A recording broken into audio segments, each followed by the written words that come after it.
Goedenavond kijkers, welkom in het programma De Fractie.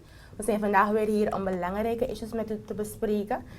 Mijn naam is Marjorie Crawford, ik kom helemaal uit het district Nikeri. Ik ben tweede secretaris van DCT Nikeri. En vandaag gaan we enkele issues met u bespreken over bijvoorbeeld de rijsector, het onderwijs, gezondheidszorg. Ik zit niet alleen hier, ik zit hier met DNA-lid, de heer Kalou. Marjorie, welkom ook hier in de studio. Ja, u weet, we zijn gekomen om het volk wederom te voorzien van informatie. Vooral de actuele politieke zaken de afgelopen maanden heeft plaatsgehad. Maar meer nog ook als je kijkt naar de afgelopen jaren, Fouterse 2, vanaf 2015 tot nu toe, wat zij allemaal hebben gedaan voor land en volk. Dus als we kijken, dan hebt u dan ook gezien dat de verarming eigenlijk toegenomen is. En we zien dat heel wat burgers eronder lijden. En als je landelijk dat ding ook bekijkt, dan is het niet makkelijk, hè Marjorie? Helemaal niet. Ook in Nikeri zien we dat Nikeri steeds weer achteruit gaat. Het volk wordt verarmd, ze worden afhankelijk gemaakt van voedselpakketten, noem maar op. En we weten dat Nikeri eigenlijk ook een landbouwdistrict is, hè, de heer Kalou? Ja, klopt. En inderdaad, kijk, als we de verarming kijken ook, dan moet ik checken ook dat het niet alleen maar in één sector is, dat men kan zeggen van, dat je dus dan bijvoorbeeld werk bij de overheid hebt, ambtenaren als landsdienaren, dan is de verarming ook gegaan tot in de districten waar de producenten bezig zijn. En die producenten die dag en nacht werken, de harde werk leveren voor land en volk en proberen te produceren.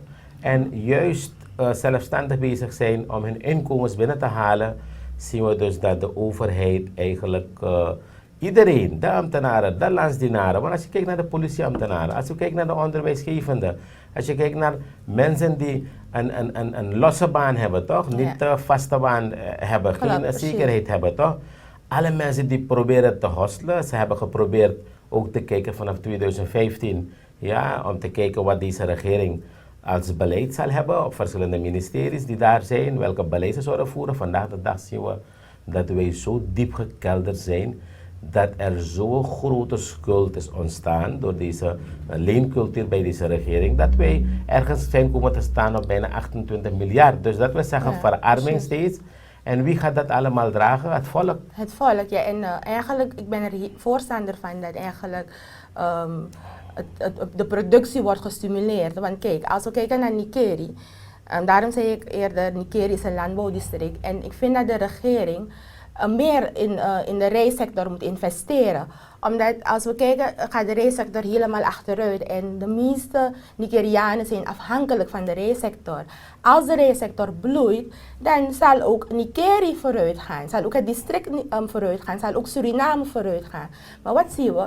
Dat er helemaal niet wordt geïnvesteerd in de landbouw. Er wordt helemaal niet geïnvesteerd in de rijsector, waardoor dat ook achteruit gaat. Helemaal. En als je kijkt naar de inputsmiddelen, gaat u kijken naar kunstmest, chemicaliën, onderdelen die nodig zijn. Die dingen zijn zo verschrikkelijk duur geworden. Precies net als bij elke supermarkt waar je gaat om je primaire behoeftes die de mens, de individu moet gebruiken, toch? Laatst dan de secundaire en de tertiaire zo verschrikkelijk duur zijn geworden. Ja. Wanneer je kijkt naar bouwmaterialenzaak, een pak cement die ergens dicht bij de 25 gulden was, en de SRD was, kijk naar 80 zoveel SRD is geworden. Dus men komt maar niet uit. En als je kijkt dat juist de productiesector alleen maar de economie kan helpen redden, dat juist door de overheid daar niks geïnvesteerd wordt. En elk jaar zie je dat er een minister vervangen wordt. En wanneer je zo'n ministers vervangt, en inderdaad is dat bewezen bij regering Bouterse 1 en 2, dat er meer dan 60 ministers zijn vervangen. En als je steeds ministers vervangt, dat wil zeggen, het beleid is niet goed. En de regering heeft geen kader meer. En mensen die buiten zijn, die wel deskundig zijn, toch? Die wel willen helpen, die worden uitgezonderd, die worden buiten gelaten. En dan heb je dus dat klikje dat op de verschillende ministeries zit, om juist de regering, in dit geval waarbij de rijstboeren vanuit Nikeri bijvoorbeeld met petities zouden aankomen bij het kabinet of bij het parlement, zouden die aandacht juist veel meer moeten krijgen om te gaan kijken om die productie te verhogen. Maar in plaats van de productie te verhogen, is men bezig steeds ministers te verwisselen. Dus Ja. elke minister gaat naar Nikeri. En ik heb begrepen dat de laatste minister, minister van LVV, ook naar Nikeri gaat. Ja, ja. Laten we kijken wat hij ook is gaan doen. Of hij weer bij die beloftes blijft, weet u. En al deze zaken stapelen op. Klopt. U haalt een heel goed punt aan. Ministers worden vervangen. Elke keer weer een andere minister. Zie je dat? Waar de eerste regering, Bouterse Amirali-regering, worden ministers steeds vervangen. Maar we zien dat dat eigenlijk helemaal geen ontwikkeling brengt in het land. Ja, het blijft maar erger worden. Dus ik vraag me af, heeft het wel zin de ministers te vervangen? Of moet die hele regering vervangen worden? Dat is de vraag die ik mezelf stel. Dus moet de president niet bij zichzelf beginnen? En Ja. af te vragen waarom het verkeerd gaat in dit land? Waarom de verarming zo toeneemt? Toch? En inderdaad, als we kijken ook naar onderwijs van ons onderwijssysteem. U weet, u bent ook docent, dus je kan ook Ja, ik ben kijken naar de leerkracht, jeugd en de studenten die er zijn. Die vanuit de districten moeten vertrekken. En uiteindelijk in Paramaribo die mogelijkheden niet hebben om een studie af te maken. Want daarvoor heb je huisvesting nodig, je moet geld hebben. Ja, en precies. als de ouders geen geld meer kunnen optrommelen om voor die kinderen allemaal zorg te dragen om deze studie te vervolgen van hun. Wat gebeurt er dan? Die kinderen blijven achter in Nikeri. En Ja. dan heb je die. Precies, als we kijken naar het onderwijs, dan zien we ook dat er echt het onderwijs, het gaat helemaal niet goed in het onderwijs. Als we kijken naar die slagingspercentages, het wordt elk jaar veel erger. Als we kijken naar de methoden die toegepast worden, vooral op de lagere school. De regering is begonnen met een nieuwe methode vanaf eigenlijk leerjaar 1, leerjaar 2 tot en met leerjaar 5.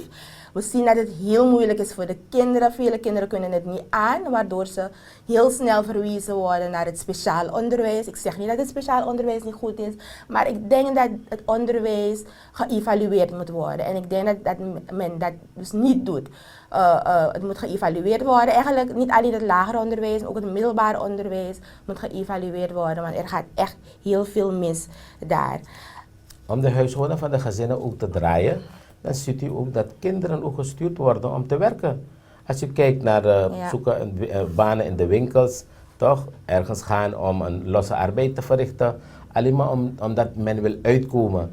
En u ziet, dan nog wordt er van de overheidszijde geen helpen in de hand geboden. En dat is het probleem die we hebben in dit land. En die problemen blijven opgestapeld. En kijkt u naar sportmogelijkheden, de accommodatie die kinderen niet hebben in de verschillende districten. Precies, maar als we even teruggaan naar het onderwijs, zien we ook dat er heel veel drop-outs zijn binnen het onderwijs. Kinderen gaan niet meer naar school, ze gaan liever een baan zoeken om wat geld te verdienen, om ook hun ouders te helpen om de huishouding te draaien. Wat de sportaccommodaties betreft en gemeenschapsfaciliteiten, als we kijken naar Nikeri, dan zien we dat die helemaal niet gerenoveerd worden. Ja, bijvoorbeeld dat die grote sportcomplex van Pet en Polder.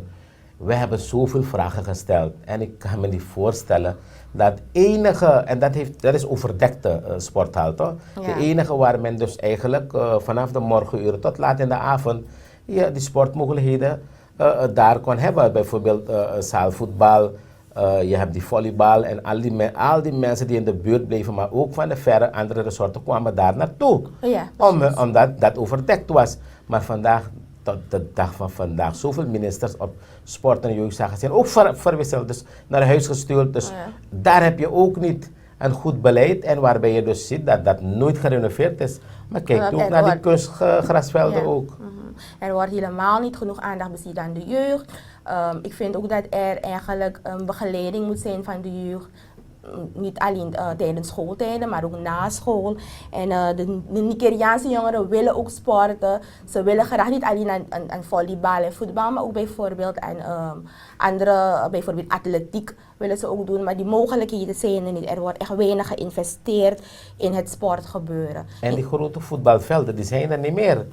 Dus als je kijkt naar het westen van het district, Quarantijnpolder daar smacht men naar een kunstgrasveld. Dus dat heb je in Nikeri en je hebt ook eentje van de stichting De Win, daar bij CCN. En Wageningen heeft niet, Oosten heeft niet, Henaar heeft toevallig één. Dus kijk naar de populatie, toch? Kijk naar dat er 10.000 mensen in het westen wonen, alleen maar resort West. Dus daar zou je dan zeker één tenminste, maar meer dan één zou zou daar Ja, moeten klopt, zijn in de precies. verschillende buurten. Ja. En dan zou je zeker, we praten over, we hebben volmond van onze kinderen en de studenten die er zijn, jeugd, die zouden daar hun accommodatie hebben dan in plaats van ergens anders hangen, weet je. En dan Ja. maakt dat mensen ook ontspoord raken. Hè? Ja, precies. Ze gaan de verkeerde richting op. Want wat merken we ook? Dat veel jongeren ook betrokken zijn aan drugs, drugsgebruik en dergelijke. Terwijl als die faciliteiten er zijn om ze op te vangen na school, dan kunnen ze zich goed bezighouden. Dan hoeven ze niet de verkeerde richting op te gaan. Ja, als we kijken ook naar, want je denkt aan aanzien van, kijk hoeveel zandwegen we hebben in Nikeri. En als je kijkt naar de deplorabele staat waarin ze verkeren, hè? Als je kijkt naar het nationaal project, Lutschman project, je hebt Heenaar, je hebt overal waar de productiegebieden zijn, toch? Kraphooglaan. En dan als je kijkt dat mensen van daaruit moeten gaan werken, kinderen, studenten moeten naar school gaan, is verschrikkelijk. Wanneer er droge tijd is, O.V. en geen van die andere ministeries, R.O. en LVV maken er dan gebruik van om die dingen te bezandigen, die wegen te bezandigen. En die problemen waarmee eigenlijk men dagelijks zit, zijn dat men dus eigenlijk niet kan uitkomen. Maar deze problemen waar men eigenlijk technische werkzaamheden moet uitvoeren, dat wordt ook niet gedaan, dat men rustig naar huis kan gaan, een begaanbare weg kan hebben. Ja. U ziet dat dus die zaken stapelen op. En kijk naar dat stukje van ook, letterlijk naast ook nu een keer van Pettenpolder, die zandwegen die daar zijn, ook onbegaanbare wegen. Als u het hebt over wegen, wat zegt u voor de weg van Nikeri naar Paramaribo? Ja, waar met elke dag maken men gebruik van de weg Nikeri naar Paramaribo. Het is gewoon baar slecht. Ja, vandaag kom ik nog uit Nikeri en als je niet goed kijkt, krijg je zeker 2 of een aantal keer bandenweg. Die weg is in een erbarmelijke situatie. Het lijkt alsof men het aanpakt, maar men is al zoveel maanden ermee bezig. Maar het vordert maar niet. Ja, die misleiding gaat door. Hè? Dus precies zo hoe ze tijdens Bouterse regering 1 het volk heeft misleid met zoveel beloftes. Toch? Ja. De regering 2, Bouterse Adin zie je die misleiding vanaf 2005 en nu 2019. Dan wil men zogenaamd doen als er projecten geïnitieerd zijn. Goed, je hebt het gedaan, maar wanneer wordt het afgemaakt? Dus je ziet, men probeert het volk weer te misleiden door ergens te beginnen, maar de werkzaamheden lopen zo stroef, zo traag. Ja, en wie rijdt erover? Surinamers rijden erover. Ja. Ik zeg niet dat alleen maar Nigerianen erover rijden. Dus als iemand zo'n pech krijgt onderweg, bandenpech en men raakt ook van de baan wanneer die wegen met vol kuilen zitten en het gevaar ook van die houttransporteurs die eigenlijk over water moeten geschieden. Dan ziet u de grote trucks langs gaan. Dus dat zijn die grote problemen waarbij de regering heel weinig aandacht besteedt. Ja, dus de verkiezing nader, dus zogenaamd is men bezig op de weg,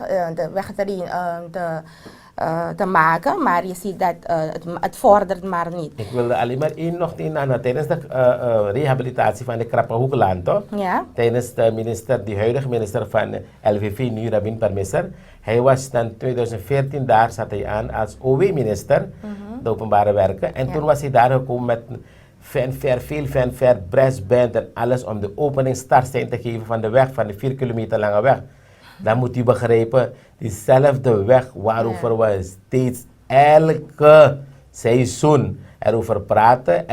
Elke maand hebben we dat aangekaart, ook in DNA, daar ook in de KRD-ledenskaarten aan. Zelfs DC's hebben dat aangekaart, maar nooit nimmer afgemaakt of aangepakt. En zo ziet u dat mensen misleid worden. Ja, ze worden steeds misleid. Kijk maar, las ik een artikel alsof A.O.V wordt verhoogd. Is ook een misleiding. Ja? Dus ze willen dus die A.O.V verhogen weer om het volk te pakken, zo ver te krijgen, om weer op hun te stemmen, zodat ze weer aan de macht komen. Wij als VHP hebben ook altijd gezegd, als de koersen zo verhoogd zijn, als alles zo duur is gezegd, hebben onze ouderen, de burgers, de seniorenburgers recht op dat de A.O.V verhoogd wordt en de A.K.B ook verhoogd wordt, algemene kinderbijslag en de ouderdomsvoorziening. Waarom moet dat zeggen? Want u kan het volk niet 300% achteruit laten gaan, toch? In hun waarde, dat budget die ze hebben ontvangen voor 2010. En dan gaat u dan kijken om dan daar tegenover niks te geven. Dus wij zijn voorstander van dat sowieso ook aangepast moet worden aan de hand van de verhoging die daarbij is gekomen. En als we kijken ook dat men naar die burgers niet kijkt, kinderen met beperking zitten ook in Nikeri, toch dan, wat denkt u?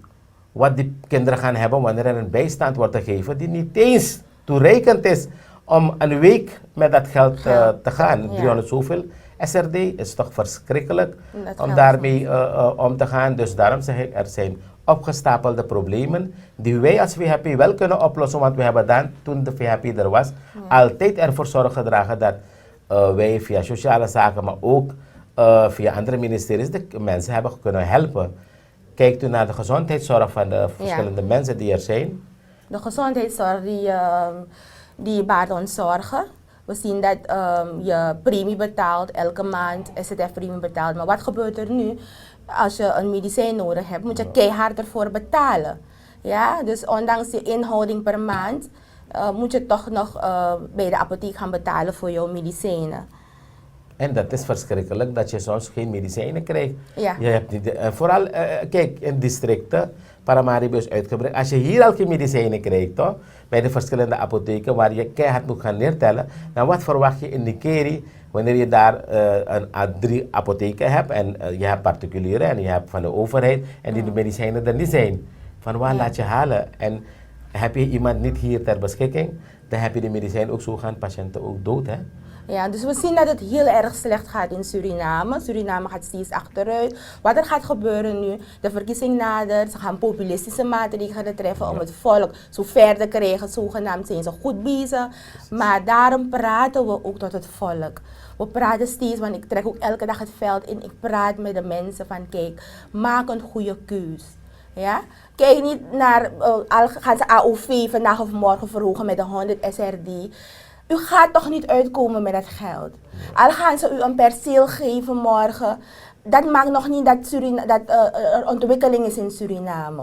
Al gaan ze u een werk geven bij de overheid, maakt u een goede keuze, want het gaat niet goed en het gaat erger worden na de verkiezingen. En dat is die afhankelijkheidsmanoeuvre, wat ze hebben ingezet. Dus je afhankelijk maken. Kijk, als er mensen zijn en wij weten dus dat heel wat mensen die in der tijd, dan praat ik zeker over waar de VHP in de regering hebben gezeten, doordat je een stabiele koers had van 2,80, toch? Een stabiele situatie, je kon vooraf plannen. Je kon plannen, precies. Je kon zeggen van, volgend jaar ga ik mijn huis bouwen. En daarna ga ik mijn auto kopen, daarna ga ik een PL-lening nemen. Alles zoals, je gaat naar de bank, je krijgt zo'n PL-lening. Ja. Je krijgt zo'n studiefinanciering. Ja. Je krijgt de mogelijkheid om naar vakantie te gaan. Je wil naar de Paramaribo komen om een beetje inkopen te doen, je krijgt het. En nu, als je kijkt wat voor voorwaarden er zijn, hoge rentes er zijn, alles, je krijgt die leningen niet meer, laatstens om iets te gaan beginnen. Dus die lening moet je natuurlijk, als je neemt, moet je dat terugbetalen. En als je dat budget niet hebt om terug te betalen, dan ben je niet zelf verzekerd van je bestaanszekerheid. Dus je kan die dingen niet meer doen. Absoluut en dat is toch verschrikkelijk dat de jongelingen, en dat ding komt terug, als je kijkt Marjorie, in die keer heb ik vaker opgemerkt, wanneer je praat tot burgers, we krijgen veel informatie, omdat we met de people doen, dan zie je dus dat de burgers hun problemen vertellen aan ons, en met zoveel issues. Waar men dus probeerde hun kinderen zelfstandig te laten ontplooien, laten ze zelf gaan om zichzelf te ontplooien, kan dat niet meer gebeuren. Die kinderen blijven nu bij de ouders. Ja, en op datzelfde erf wordt er achterin nu gekeken hoe zij daar een huisje kunnen maken, om dan toch, of ze moeten nog zelf bij de ouders inwonen. En u kent de consequenties als iedereen zo weer terug is gegaan. Als je kijkt naar de oude tijd, dat iedereen daar was, dan had je toch ook problemen dat daar ging ontstaan. Daarom probeerde men een beetje zelfstandigheid. En ik zie die tijd weer terugkomen. En hoe komt het? Door deze verschrikkelijke situatie in het land.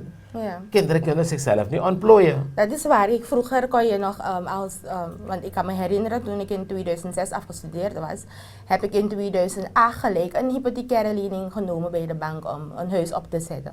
Maar nu, al heb je een partner, lukt het toch niet, want de bank zegt je nee, je bent niet kredietwaardig, want er mag maar 30% van je salaris worden ingehouden. Dus je merkt dat het steeds moeilijker wordt. Ja, je komt niet uit met je salaris en om een perceel te kopen, je moet echt 2, 3 keer nadenken van, als de bank zoveel inhoudt, hoe kom ik uit, hoe verzorg ik mijn kinderen? En daarom, en dus deze regering, hij maakt het moeilijk voor je, hij maakt de situatie moeilijk, zodat je afhankelijk bent van hun. Maar nu ga je zitten wachten op de regering om je een perceel te geven. Nu ga je zitten wachten op de regering om je een huis te geven. Terwijl je het vroeger zelf kon doen. Nu ga je zitten op de regering om je een pakket te geven. Helemaal. En mensen raken emotioneel wanneer ze een pakket krijgen van de regering. Bijvoorbeeld moederdag zag ik een video waarbij een moeder een pakket heeft gehad van de regering. Met een pak bout, uien, noem maar op. En ze werd emotioneel en ze begon te huilen. Maar de vraag is, huilt ze om blijdschap? Huilt ze om verdriet of huilt ze om frustratie? Ja, en zo heb je ook gehad dat men tijdens de vorige regering, 2014 en 2015, percelen heeft uitgedeeld. De bakpro is bekend bij je, ja, toch? Prins Bernhard Polder. Ze hebben gezegd dus dat ze 800 bereidsverklaringen hebben gegeven. Ik weet niet hoeveel grondbeschikkingen daarvan af zijn. Maar ik heb vragen gesteld aan de minister. Ik hoop dus dat daar eigenlijk duidelijkheid aan komt. Maar weet je wat je daar wekt? Verwachting. Ja. Dus die mensen krijgen een stuk grond, niet wetende waar dat stuk grond ligt. En het is een stuk zwamp. Die mensen hebben het verdeeld en ze hebben dat gehad. Wat ze hebben beloofd daar in 2015, we gaan elektra, water aansluiten. Er komen verharde wegen. Oh God, tot de dag van vandaag niets gebeurt. Dus wat maak je van die gezinnen die daar zijn en die studenten die daar zijn en die kinderen? Vol verwachting wachten ze. Dan gaat 2015 voorbij. Dan gaat 2016 voorbij. Dan gaat 17, 18. Dus wat heb je gedaan in die afgelopen 5 jaar? Je hebt ze laten wachten. Je hebt ze armer gemaakt. Je hebt ze teruggebracht in hun tijd. Ja. Terwijl, wanneer ze die verwachting niet hadden, of wanneer ze dat niet zouden krijgen, zouden ze misschien met een eigen zelfstandige besluit met iets anders beginnen. Om verder te gaan kijken, moet ik ergens verder gaan kijken naar een andere perceel. Maar nu hebben ze daarin gezet in diezelfde misleiding. Ja. En dat gaat weer gebeuren. Het gebeurt weer. Want dat gaat weer gebeuren. Ja, ze hebben laatst 150 jongeren in Nikeri. Toevallig ken ik die jongeren, omdat ze eigenlijk ook de VHP ondersteunen. Hebben ze een perceel beloofd. Dus de jongeren zitten vol verwachting op hun perceel. En dat is gewoon omdat ze de jongeren achter zich willen hebben om weer de verkiezingen te winnen in 2020. Ja. Ja? Terwijl ze ervan bewust zijn dat het misschien niet mogelijk is, ze weten dat het niet goed gaat in het land, maar gewoon om de jongeren achter zich te krijgen, beloven ze de jongeren gewoon een stukje perceel. Dan ziet u de misleiding. Ja. Dus dat gaat weer komen en uiteindelijk ga je die infrastructuur niet hebben. Je gaat de nutsvoorziening niet hebben. En wat gaat er gebeuren dan? Dan heb je weer die 5 jaar. Kijk, de president zegt, ja, ik heb het goed gedaan. Dus hij kijkt uit naar een derde, laat ik eerlijk zeggen. Hij heeft het goed gedaan dat schip heeft laten zinken. Dus daarin is hij goed. Hij heeft goed gedaan dat hij het land achteruit heeft gebracht. Ja. Hij heeft het zo goed gedaan dat hij nu pakketten laat uitdelen. Waar men eigenlijk vroeger met zijn eigen budget, met die stabiele situatie, zelf zijn dingen konden kopen, middelen konden kopen, toch? En uiteindelijk je beslist wat je wil kopen. En niet dat het jou gedwongen wordt om dit te eten, dat te eten. Kan niet. Hoe lang ga je daarmee om? En dan vooral mensen die vanuit diaspora-gemeenschap vanuit Nederland en alle andere plaatsen wilden komen naar Suriname, om een beetje te investeren, om te kijken, om samen met de familie hier ook te wonen, toch? Zodat je dus dan weg bent geweest en je hebt de mogelijkheid gaat teruggekomen. Alle mensen zie ik voor zeker 95% afgezegd. Die 5% die nog is, die hebben nog altijd hoop gehad, maar die gaan ook afzeggen, want je ziet er al dat de VHP nu al zoveel diaspora mensen die wachten dat de VHP aan in de regeermacht komt, om dan hier inderdaad te komen wonen en te werken en een bestaanszekerheid te hebben. Ja. Toch? Want het is jouw land. Het is een land waarbij je elk uur, elk minuut wat kan doen. Ja, toch? Precies. Je kan planten, je kan leven hieruit. En als we ook kijken naar de financiële situatie nu, Marjorie. Dus dat is erg van de koers. Dus dat het van 2,80 naar nu 8,40 is gegaan. En die producten worden steeds duurder. Ja. Dus dat wil zeggen, wij moeten sterk erop letten om de informatie die het volk steeds, waar het volk vraagt, om hun juiste informatie te geven. Want transparantie is heel belangrijk. Ja. En dat heb je bij deze regering niet. Niet, toch? ja, klopt. Daarom moeten we blijven praten met de mensen, blijven vooral met de jongeren, want de jongeren zijn heel kwetsbaar. Er wordt ze zoveel beloofd, maar we moeten ze dus erop wijzen van kijk, het maakt niet uit wat er wordt beloofd. Ja? Ja, precies. We moeten niet in die misleiding gaan. Ja, Ja. ja, ja. Laten ze ons niet voor een derde keer pakken. Ja, ja. Ja, omdat het zal nimmer goed gaan wanneer deze mensen aan de macht zijn. Helemaal eens. En die fouten, het bewustwordingsproces, die fouten, die zien de mensen zelf in de tijd. Ja. Hebt u in district Nikeri gezien, dus dat er daar ook mensen gepakt zijn geworden. Mensen werden toen der tijd eigenlijk beloofd dat ze heel wat banen zouden krijgen. Je hebt gezien dat mensen dus aangenomen zijn bij de verschillende ministeries en later weer weggestuurd zijn. Ja. Dus dat zijn alleen maar om mensen te pakken. En je weet, wij doen met the people. We gaan wederom beginnen. Ja. Dus wil zeggen dat al die problemen die wij tijdens Meet the People 1 hebben gehad vanuit de mensen, dat je daar ziet in wat voor misère mensen leven. Mensen smachten naar een betere tijd. Mensen willen hebben leiders die het land kunnen regeren. Mensen willen hebben mensen die een goed bestuur hebben, een beleid kunnen maken. Verschillende sectoren die er zijn. Toch? Een land met zoveel mogelijkheden, zoveel potenties. We moeten niet alleen maar blijven afhankelijk zijn van de grondstoffen die we hebben. Dat gaat niet lang mee, hè Marjorie? Nee, we moeten investeren in het ondernemen. We moeten de productiesector stimuleren. Ja, en dat moet eigenlijk ook beginnen van jongs af. We moeten de jongeren leren om te produceren. En ik denk dat als het van jongs af geleerd wordt, dat het dan al zit in de jongeren en dat ze ermee opgroeien. En dan wordt het wel goed met Suriname. Ja, en steeds dus afhankelijk zijn en denken dat aardolie en goud en hout voor altijd zal zijn. Kijk, wij weten dat Suriname zoveel waardes heeft, maar dat wil niet zeggen wat de vicepresident zegt, alsof je zeker bent wat voor prijs je gaat krijgen straks in de toekomende tijd. En dit is die misleiding weer, mijn mensen. Kijk je naar de uitgavenpatroon van deze regering.